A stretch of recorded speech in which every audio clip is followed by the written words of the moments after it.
Et on va passer aux achats. Alors j'ai peut-être fait beaucoup d'achats en un mois.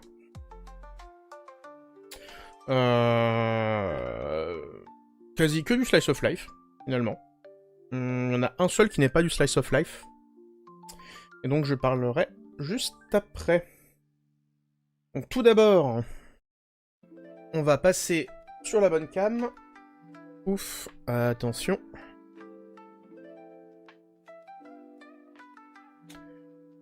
Hop, passons sur la bonne cam. Ouf, incroyable. Vous voyez les mimines. Les mimines sont bien centrées. Hop, on va... Voilà. Désolé, hein, le setup est un peu schlag ce soir. L'épisode est un peu schlag. Je vous cache pas que j'ai encore failli annuler à la dernière minute. Mais que finalement, non. Premier achat que je n'ai pas encore lu. Là, on va faire déjà la partie des achats que j'ai achetés mais pas encore pris le temps de le lire. J'ai acheté les 2 premiers tomes de Magic Nail Art. Alors, juste lever un petit peu.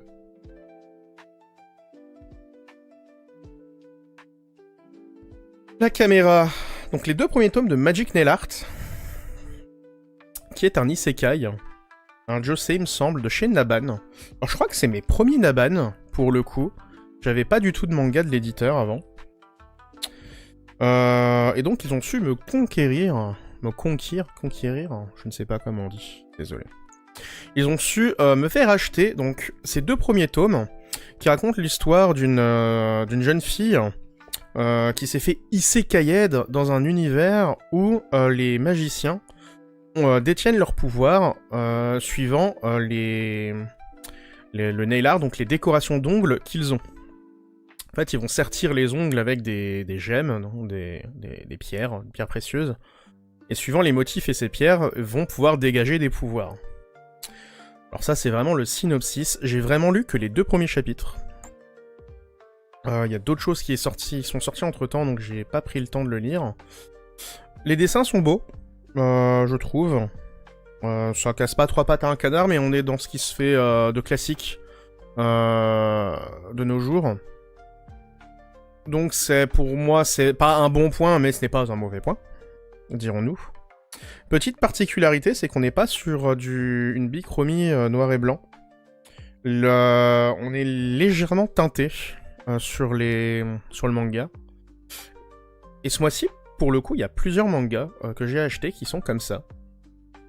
Ça change un peu d'habitude. On avait déjà vu au dernier épisode,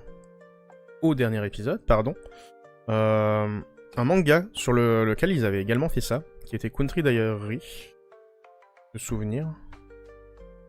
Ça devait être ça son titre. Et il y a également, sur certaines pages, de la coloration. Donc là, sur celle-ci. Mais c'est souvent sur les pages... Bon, là, on voit bien la bichromie. Sur certaines pages, on a de la coloration. Et notamment au niveau des pages sur lesquelles on représente... Ça, c'est mon marque-page.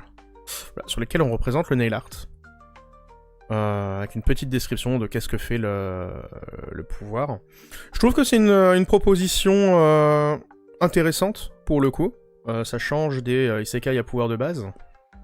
Ça a vraiment essayé de construire un lore, d'après le synopsis, en tout cas, encore une fois. Construire un lore sur quelque chose un peu de banal, finalement.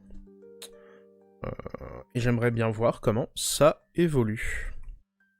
Voilà, petite lecture sympathique qui se profile, je trouve. À voir, je vous dirai plus de nouvelles dans les prochains épisodes. Et je trouve que les colorations sont vraiment belles. Un sujet peut-être un peu girly. Je sais qu'avec mon libraire, on s'est dit, mais... Un manga sur le nail art, mais what is the fuck? Mais pourquoi pas. Voilà. En tout cas, je sais que Naban joue beaucoup sur ce manga. Ils en parlent beaucoup sur les réseaux. Bon, après, ils parlent beaucoup de tous leurs mangas sur les réseaux. Ce qui est pas plus mal. Mais celui-ci, ils en parlent beaucoup, et surtout les pages colorées seront que dans les premiers prints. Donc je me dis que vu que c'est quelque chose qui est vraiment bien dans le manga, je trouve, ces petites touches colorées pour appuyer le principe du manga, parce que le nail art c'est quand même un art décoratif, enfin, de décoration des ongles quoi, finalement, que c'est mieux de les avoir en couleur. Donc j'ai appris ça par la suite, après les avoir achetés. Et donc c'est peut-être une série que je vais suivre sans laisser de tome avancer pour essayer d'avoir vraiment les first prints et avoir ces pages colorées qui je trouve est vraiment l'intérêt du manga, enfin un des fatigué. Un des principaux intérêts du manga. Voilà. Rien de plus à dire sur ce titre. C'est un projet pour toi Angoulême. Si tu veux, je te rajoute dans le canal si ça te tente. Parce qu'on a un canal dédié à Angoulême, notamment au moins pour se faire un petit quelque chose si on y arrive à tous y aller, tous ceux qui sont intéressés. Ensuite, série qui est encore une fois pas un slice of life, même si le début l'était un petit peu. Le tome 15 de Shadows House, qui est un tome qui commence en arc. Du coup que je ne vais pas lire tout de suite, parce que Shadows House, je le lis par arc. On reverra tout à l'heure, ça a été une de mes lectures. Donc Shadows House qui parle de l'histoire d'enfants qui se retrouvent dans un manoir... Alors sans trop spoiler, je vais essayer. Dans un manoir où on a des personnes de forme humaine, mais qui sont entièrement noires, recouvertes de suie, accompagnées de marionnettes qui leur servent de visage. Et on découvre peut-être des secrets derrière ces visages et ces marionnettes qui s'appellent des poupées. De leurs origines et de ce qui se trame dans le manoir des Shadows. Il y a des pouvoirs, il y a du slice of life au tout début, c'est pour ça que je l'avais lu. Il y a des pouvoirs, ça se tonce bas, il y a des mystères. Ça a une très grosse vibe sur un autre titre qu'avec Glénat, je trouve. Qui est le Couvent des Damnés, que j'avais adoré. Et on se retrouve un peu sur le même principe de... Alors pas de huis clos, parce qu'il y a vraiment beaucoup de personnages. Même ce même principe d'enfants qui vont devoir combattre le mal, le système, un peu fourbe, un peu bizarre, et qu'on les manipule. Et également Promise Neverland, qui fait ça. Pour des raisons évidentes, je ne vous présenterai pas les 2 prochains mangas. Je ne vais pas les ouvrir. Mais il s'agit d'Interspecies Reviewers. Donc ce manga comique dans lequel 3 héros, un humain, un elfe et un ange déchu qui a cassé son auréole, se retrouvent à faire des reviews de lupanar. Et donc, très grivoisement dit, d'aller aux putes. C'est très très rigolo. Je continue à dire que ce manga aurait dû, l'année de sa sortie, avoir le prix de la meilleure traduction. Malheureusement, c'est pas assez tout public. Alors qu'il y a vraiment un énorme boulot dessus d'adaptation des blagues, qui sont vraiment hilarantes. Les petites reviews sous forme d'une page à la fin de chapitre, c'est vraiment tordant. Mais donc je vais pas pouvoir vous montrer ça, parce que sinon je vais faire bannir cette chaîne. Et ce n'est pas le but. Prochain achat. Bon, je continue de les accumuler, j'ai vraiment beaucoup de retard, mais c'est du Nobinobi, je sais très bien que si je les achète pas maintenant, il n'y a pas beaucoup de print, je pense, parce que la série doit pas vraiment marcher. By the Grace of the God. Isekai, esclavagisme de slime. Donc l'histoire de ce héros qui va créer une ferme de slime. J'ai lu que le début. Je passe très vite dessus parce que c'est vraiment un petit achat que je fais. C'est vraiment juste pour les avoir, il faut que je les lise en gros batch. Mais le problème c'est que ça sort très très vite. Et donc en plus de savoir que c'est du Nobinobi, donc slash Pika, qui doit pas marcher, donc qui va pas se faire reprint, et qui va être très chiant à trouver, ils te larguent ça comme si c'était... Enfin, c'est pas comme si, je pense que c'est un titre qu'ils ont dû acheter dans un lot. Il faut s'en débarrasser, ça sort vite. Moi c'est le genre de lecture qui me plaît, donc je prends. Il y avait de très bons retours sur des personnes qui avaient déjà vu l'animé, ou qui avaient déjà lu le manga, donc je me suis dit pourquoi pas à l'époque, et donc je l'ai acheté. Je feuillette vite fait, bon, c'est juste pour montrer que bon, c'est pas dégueulasse non plus. C'est ce qui se fait de nos jours. Les personnages ont des strabismes de ouf dans ce manga, je trouve. Les yeux, là, il y a clairement un problème. C'est pas une grande lecture de ce que j'ai lu pour le moment, mais on verra ça bien plus tard. Il tome 10 également. Je sais pas du tout comment ça évolue. J'espère pas rompiche quand je vais le lire. Parce que pour le coup, ça me ferait un peu yesh. Voilà. On expédie ce soir. À vrai dire, ça va être très expéditif comme live, parce que finalement, vu que j'ai pas préparé grand-chose, c'était vraiment surtout pour alimenter un petit peu, dire « Coucou, je suis encore présent, ne m'oubliez pas !» Mais on reprendra tout ça bien plus tard. Le tome 3 de La Forêt Magique de Hoshigahara, qui pour le coup est une de mes meilleures lectures de cette année, sur le tome 1 et 2. Donc il raconte l'histoire de cet homme qui se retrouve lié à la forêt d'Hoshigahara et doit aider des esprits à pas trouver le paradis, mais à être comblés pour remplir une carte. Et quand cette carte sera remplie, il va pouvoir lui-même aller vraiment libérer son esprit et vraiment mourir. C'est très poétique, c'est par moments très rigolo. C'est super bien dessiné, je trouve. Là, les décors sont super beaux. Il y a une vraie patte artistique dans les personnages. Et que dire de plus? Je vous renvoie sur la vidéo, sur la VOD sur laquelle je parle, du tome 1,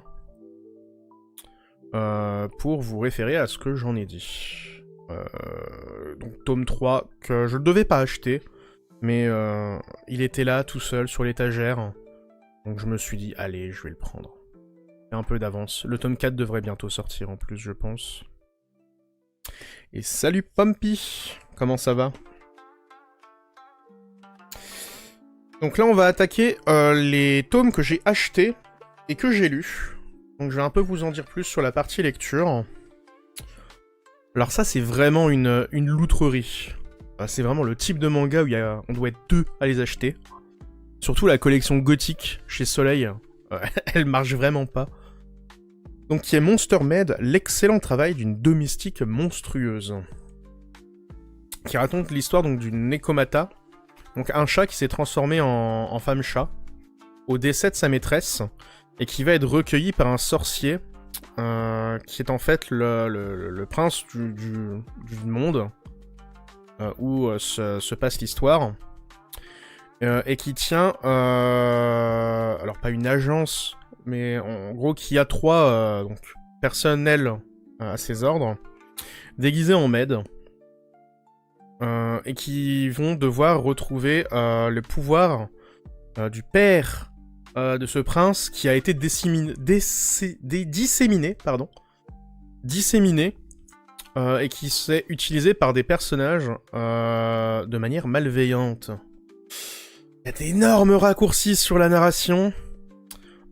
Pourquoi, bizarrement, tous les méchants ont besoin de Maid? C'est fou, ça, non? Il y a d'énormes raccourcis. Le dessin, bon, classique, encore une fois. Mais il y a des passages très marrants, pour le coup. Les petites histoires sont pas palpitantes. C'est vraiment un chapitre, un pouvoir qu'ils doivent retrouver. Ça sera fini en 5 tomes de souvenirs. C'est pas foufou. Vraiment, c'est pas foufou. Je pense que c'est une bonne lecture quand on est plus adolescent, mais même adolescent. Ça parle de torture quand même des fois, donc je sais pas si plus jeune ce sera accessible. Mais c'est bon, c'est pas une lecture folle. Moi j'ai bien apprécié, ça m'a fait sourire. C'est assez varié dans les histoires. Typiquement celle-ci avec une petite fille capricieuse qui est un peu seule car délaissée par ses parents. Elle était assez sympathique. Voilà. Dispensable. Ouais, finalement j'en ai parlé. Je farme le nouveau gacha Poké TCG devant ton live. Celui où il y a... Ah oui, oui, je vois c'est lequel. Je vois celle avec les cartes animées, il me semble. J'avais lu le tome 1 en scan, c'est ok, mais sans plus, ouais, voilà. On est d'accord. Je pense que je le lirai quand même jusqu'au bout. Et finalement, bah j'aborde mes... J'avais dit que j'en parlerais pas, mais finalement j'en ai parlé. Donc celui-là on le met de côté. Pour attaquer. Pour Little Mina. Alors appréciez la jolie couverture, les dorures, le personnage que l'on voit... voilà, comme ça, en relief. Parce que c'est la seule chose bien que vous verrez dans ce manga. On se le garde pour la partie lecture. Du coup, pour Little Mina, qui est un Moonlight. Donc Moonlight qui est toujours très porté sur la vague des sentiments, du rapport à l'autre, du rapport à l'humain. Toujours avec une petite pointe de mystère, de fantaisie, de fantastique. Qui a son Jack à truc, je sais plus comment ça s'appelle. Donc les tranchants noirs. Qui ouvre le bal des Moonlight à 9 balles. C'est cher. Et qui a été une déception, mais on le verra après.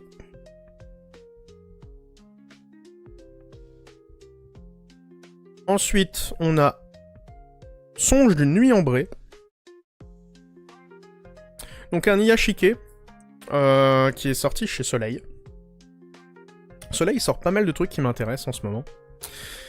Et donc dans leur collection gourmette, ce manga, qui est un manga sur les craft beer au Japon, qui va raconter l'histoire d'une salary woman, donc d'une office lady, d'un photographe et d'un restaurateur qui vont se rencontrer et vont essayer de monter une affaire. Alors pas essayer de monter une affaire, mais vont aider les deux personnages qu'on voit là, vont aider le restaurateur à transformer son restaurant pour attirer les personnes. On a un restaurant qui est spécialisé dans la craft beer. J'ai beaucoup aimé, on en parle juste après.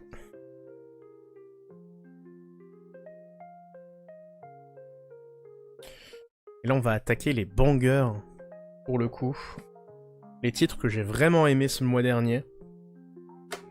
Et qui sont des nouveautés. Comme quoi... Le petit monde de Kabocha, qui est le premier Daisuke Igarashi que j'ai vraiment aimé. C'est dire. Le petit monde de Kabocha, qui est un one-shot, alors qui est un seinen, mais clairement, comme tout ce qui sort dans la collection Le Renard Doré aux rues de Sèvres, peut être lu par des enfants, qui raconte l'histoire... Alors je sais pas si c'est... C'est directement Daisuke Igarashi qui parle, pour le coup, qui se représente. Il me semble pas. Et qui parle donc des aventures de Kabocha, un chat qui vit des aventures racontées par les yeux d'un adulte ou d'un enfant, je sais même plus. Je crois que c'est un adulte, il vit seul. Un adulte qui vit seul, qui raconte les mésaventures de son chat, et le comportement de son chat. C'est... Y a rien de plus à dire finalement. Parce que c'est vraiment juste décrire les actions d'un chat, les inquiétudes que l'humain peut ressentir envers son animal de compagnie. Je vous en parle aussi un peu plus juste après. Comme vous pouvez le voir, assez court, des pages colorées, le style d'Igarashi, que certains aiment. Habituellement, je suis assez hermétique. C'est pas ce qui me passe, enfin, c'est pas ce qui me transcende, son style. Mais là, avec la colorisation, j'aime beaucoup. Ça donne du cachet, je trouve, à son style. Qui, du coup, m'atteint un peu plus. Mais j'en parle après. Connaissant Pokémon, ça doit être une machine à fric. Sûrement un terme, oui. Oui, bon, comme tous les TCG, finalement. Et le dernier achat que j'ai à vous présenter, avec sa jaquette cirée qui ne glisse pas. Il s'agit de Jadugar, la légende de Fatima, qui pour le coup, on est sur de l'histo. Hop. Et qui va parler d'une femme qui va devoir devenir esclave, qui est épargnée par les Mongols. Mongols. Par les fils de Gengis... Ah, je l'ai plus. Gengis Khan. Ah, je l'ai plus. Pitié, aidez-moi. Parce Khan déjà, c'est Khan. Oh, purée. On dit Gengis Khan, il me semble.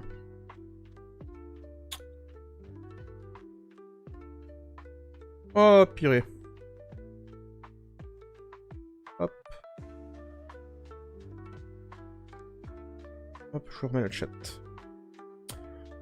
Ah, j'ai perdu le chat. C'est bon, j'ai remis le chat. Et donc, je disais, désolé. Tomato Soup, c'est l'auteur, ouais. Qui va donc raconter l'histoire de cette femme qui va se faire prisonnière d'un fils de Gengis Khan.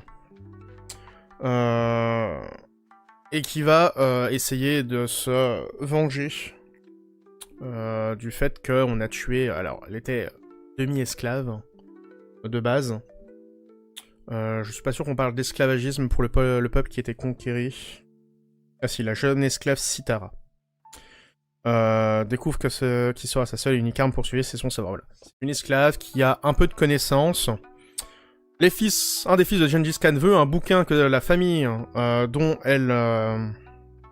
les propriétaires a. Cette famille se fait massacrer, mais grâce au fait qu'elle est un peu intelligente, va se faire remarquer par ce fils de Gengis Khan et va être épargnée. Et elle décide... Enfin, elle décide. Elle va faire tout pour se venger. Donc c'est une histoire... c'est de l'histo pour le coup. Comme on voit, c'est librement inspiré de la vie d'une figure influente de l'époque. Shadowgar, les gens de Fatima vous emportent dans les tourments de l'histoire. Ça fait très longtemps que je l'ai lu. Pour le coup, je l'ai vraiment lu à la sortie, donc je ne pourrais pas vous en dire plus. Donc on va l'aborder tout de suite. J'aime beaucoup quand on a un trait très simpliste comme ça, mais des propos très durs. Je trouve que les personnages sont très Osumatsu-san, pour le coup. Ce qui dénote vraiment avec le propos qui est... les guerres mongoles, quoi. L'époque de... Gengis Khan? Oh, je sais jamais.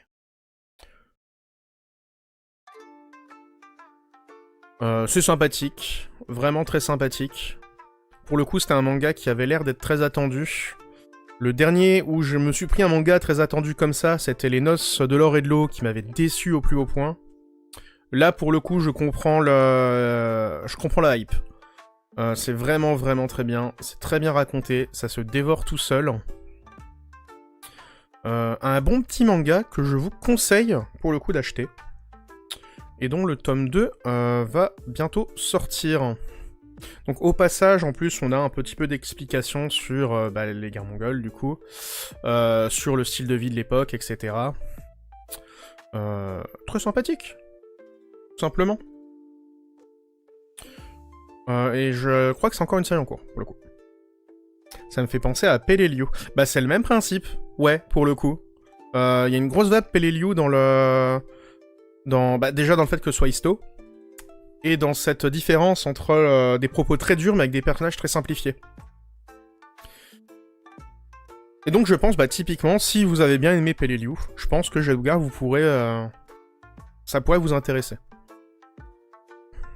Voilà, voilà. Bon, sachant que ça parle aussi du coup de la chute de l'Empire mongol, parce que on est sur l'époque de la fin de l'Empire.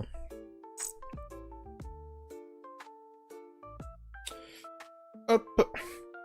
Et en dernier achat que j'ai lu, un manga que j'attendais depuis des années en français, qui est Le Fantastique Voyage de Nicolas au Pays des Démons, et qui, je pense, est ma meilleure lecture de l'année, pour le coup. C'est Yotsuba, avec des démons, au Pays des Démons. Donc on suit l'histoire de Nicolas, qui est une humaine, Donc lui, c'est une humaine, mais elle s'appelle Nicolas. Ça a un peu décontenancé certaines personnes à qui j'ai parlé du manga. Donc de Nicolas qui se retrouve au pays des démons. Démons qui sont très très racistes, finalement. Et qui détestent les humains au point de la poursuivre. Et on suit donc Nicolas qui est quand même recueilli par un démon, pour le coup. Qui ne veut pas la persécuter, finalement. Et on va leur suivre dans leur quotidien, dans des petits épisodes de leur voyage. Certains arrêts à certains points. Sachant que le personnage qui l'accompagne est un marchand. Déjà, vous pouvez le voir, encore une fois, c'est un de ces mangas que je parlais au début du live. Un de ces mangas qui fait le choix de ne pas être en noir et blanc, mais en noir et en plutôt marronné, à la place des noirs. C'est à noter, je trouve. Comme vous pouvez le voir, je trouve que le style graphique est incroyable, pour le coup. C'est vraiment, vraiment beau. C'est à la fois enfantin, avec cet aspect très très crayonné, mais finalement qui fait assez adulte, je trouve. Les personnages très très caricaturaux dans le trait. Et les histoires, c'est vraiment Yotsuba tier, pour le coup. C'est vraiment une petite fille qui a des réactions de petite fille, qui a un comportement de petite fille, qui fait des bêtises de petite fille, qui parle aux adultes comme une petite fille. Mais ça marche. Ça marche si bien. La relation entre... Alors, le démon s'appelle... Simon. La relation entre Simon et Nicolas, elle marche tellement bien. On se prend d'affection pour le personnage dès le premier tome. Dès la première histoire, on se prend d'affection pour le personnage. Il y a des petites doubles pages très sympathiques à regarder. Et... Franchement, je l'ai lu, un grand sourire au coin des lèvres toute ma lecture. Je l'ai dévoré. J'ai même eu du mal à m'arrêter parce que je l'ai lu en 3 fois. Je l'ai lu sur mes pauses. Et ça a été une torture de s'arrêter. C'est vraiment de l'Iyashike pur jus. On peut pas faire plus Iyashike en vrai. Moi je vous le conseille. C'est en plus sorti dans le Harta. Donc je vous en ai déjà beaucoup parlé en live. C'est mon magazine de prépublication préféré. Qui a pour but de mettre en avant des nouveaux auteurs. Avec du gros potentiel. Et vraiment c'est vraiment, vraiment, vraiment bien. Celui-ci, pour le coup, j'espère qu'il va bien marcher en France. Ce sera en 4 tomes. C'est des tomes un peu chers, parce que c'est des grands formats. Je crois qu'ils sont à 13 € chez Nobinobi. C'est le type de seinen qui, habituellement, est fait pour le salaryman moyen japonais pour lui remonter le moral, quoi. C'est vraiment de l'Iyashike, je vais dire commercial, comme il a été pensé initialement. Mais vraiment, c'est au-delà de ça, c'est pas commercial, pour le coup, celui-ci, c'est... Comme on peut voir, comme je peux lire, hein, je vous en ai déjà parlé, mais derrière, il y a beaucoup d'Iyashike, mais on a beaucoup, ça sent que c'est commercial. La définition de l'Iyashike, pour le coup, c'est commercial, c'est purement un genre de manga qui est né pour répondre à un besoin. Mais celui-ci, il va au-delà de ça. C'est comme Yotsuba, c'est comme Minuscule, c'est ce genre de manga qui... tellement feel good, tellement bon, qui peuvent être lus par des adultes, par des enfants aussi. C'est pour ça d'ailleurs que Nobinobi le sort dans la collection Kawaii. Vraiment, foncez là-dessus. Grosse reco. Et sûrement ma meilleure lecture de l'année, pour le coup. J'ai pas pris autant de plaisir que sur Nicolas. Ça m'a tellement apporté au moment où je l'ai lu. C'était un moment où en plus j'ai eu un petit creux dans mes lectures, là, ce mois-ci.